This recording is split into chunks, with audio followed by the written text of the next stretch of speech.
एक बार कुछ दोस्त घूमने के लिए निकले।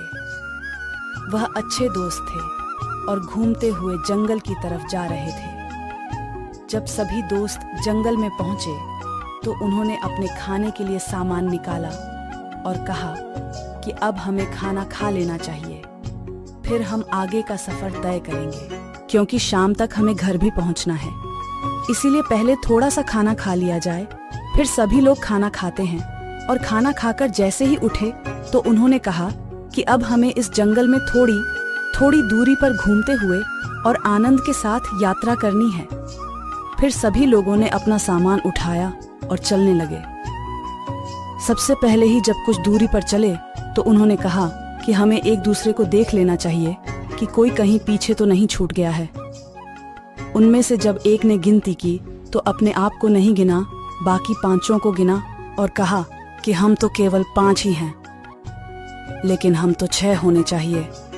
इसका मतलब एक दोस्त हमारा कहीं छूट गया है।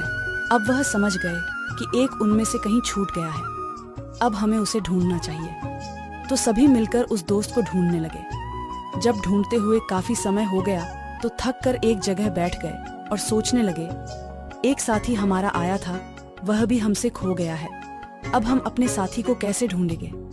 तभी वहां से एक आदमी गुजर रहा था। उस आदमी को गुजरते देख उनमें से एक दोस्त ने पूछा कि क्या आपने हमारे किसी साथी को पीछे देखा है। तो उसने कहा, मुझे तो कोई नहीं दिखा। उसने कहा कि हम 6 लोग चले थे और अब केवल 5 ही हैं। तब आदमी ने सोचा कि यह तो लोग मूर्खता की बातें कर रहे हैं, जबकि 6 के 6 यही खड़े हुए हैं। फिर उस आदमी ने कहा कि तुम तो पूरे पागल हो। लेकिन उसने कहा कि जब हम गिनती करते हैं तो हम 5 ही निकलते हैं। तब उस आदमी ने कहा, तुम गिनती कैसे करते हो। तब भी अपने आप को छोड़कर बाकी लोगों को उसने गिना और 5 लोग बताएं। तो उस आदमी ने कहा कि ऐसे नहीं गिनते वक्त अपने आप को भी गिनना चाहिए, क्योंकि तुम भी आपस में दोस्त हो। अब उनकी बात समझ में आ गई कि हम अपने आप को नहीं गिन रहे थे, बाकी तो हम सब यही हैं। इसीलिए कहते हैं कि ज्यादा तेज होना भी मूर्खता का परिणाम साबित होता है।